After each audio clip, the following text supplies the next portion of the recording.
Hello everyone, welcome to my channel. तो आज के आमी किन्तु बानिये फेलबो बिरियानी।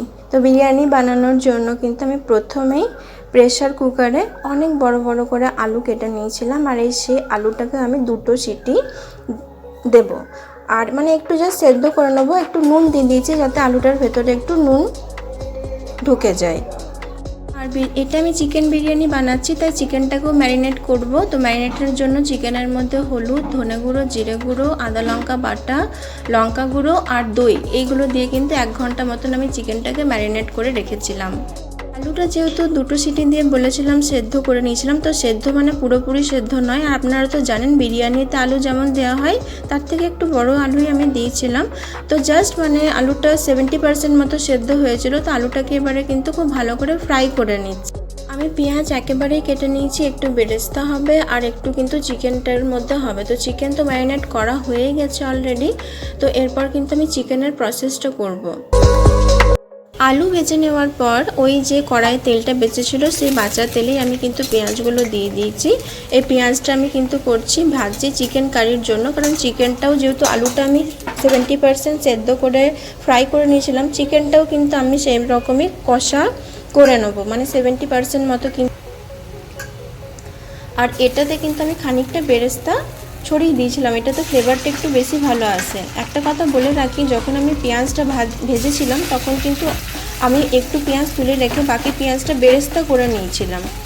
তারপরে আবার যে তুলে রাখা পেঁয়াজটা মানে একটু কম ভাজা পেঁয়াজটা আমি কড়াই দিয়ে পরে চিকেনের প্রসেসটা করেছিলাম। আপনারা চাইলে কিন্তু পেঁয়াজটা আলাদা আলাদাভাবেও ভাজতে পারেন। তো একদিকে আমি চিকেন কষা চাপিয়ে দিয়েছি, দেখতেই পাচ্ছেন, আর অন্যদিকে কিন্তু আমি রাইসও চাপিয়ে দিয়েছি। তো রাইসটা একটু বয়েল হয়ে গেলেও রাইসটাও কিন্তু আমি 70% মতোই কিন্তু বয়েল করব। তো বয়েল হয়ে গেলে কিন্তু জলটা ড্রেন করে নেব। রাইসটাতেও কিন্তু আমি একটু নুন দিয়ে দিয়েছিলাম যাতে রাইসটাতে কোনো আলোনা ভাব না থাকে। তো চিকেন আর রাইস দুটোতেই কিন্তু নুন দেওয়া হয়ে গেছে।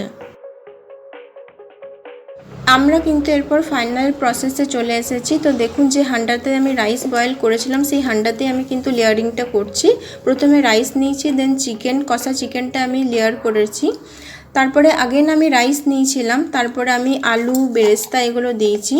কিছুটা আমি কেশর মানে দুধে ভিজিয়ে রেখেছিলাম সেই কেশরের জল দিয়েছিলাম একটু গোলাপ জল, দিয়েছিলাম কেওড়ার জল আর দিয়েছিলাম মিঠা আতর। ঠিক আছে, এগুলো কিন্তু খুবই অল্প পরিমাণ, যেমন কেওড়া জলটা 1/2 টেবিল স্পুন, মিঠা আতরটা তো 2-4 ফোঁটা দিলেই মানে কাফি, আর গোলাপ জলটা আমি 1 টেবিল স্পুনের মতো ইউজ করেছিলাম। আর কেশর আমি 3-4টে কেশর মানে কাপে দুধের মধ্যে ভিজিয়ে আমি রেখেছিলাম।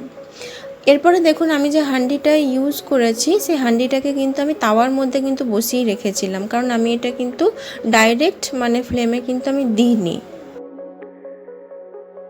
তো তাওয়ার মধ্যে আমি হাঁড়িটা বসিয়ে দিয়েছি আর হাঁড়িটাকে ঢাকবার জন্য আমি একটা প্লেট নিয়েছিলাম। প্লেটটা কিন্তু খুব ভালো করে আমি কাপড় দিয়ে মুড়ে দিয়েছিলাম যাতে এটা থেকে কোনো রকম কোনো হাওয়া ভেতর থেকে বাইরে না আসতে পারে। মানে দমের জন্য আমি বসিয়ে দিয়েছিলাম, যেহেতু এটা দম বিরিয়ানি হচ্ছে ওই জন্য আর কি। আর এরপরে দেখুন ফাইনাল প্রসেস আমার বিরিয়ানি রেডি হয়ে গেছে। আর বিরিয়ানিটা কিন্তু ভীষণই ঝরঝরে হয়েছে আর দেখতেও খুব সুন্দর হয়েছে। আপনারাও এই রেসিপিটা ট্রাই করুন আর অবশ্যই জানাবেন যে আমার রেসিপিটা আপনাদের কেমন লেগেছে। যদি কিছু মিস করে যাই তাহলে ছোটো বোনের মতো ক্ষমা করে দেবেন। Thank you.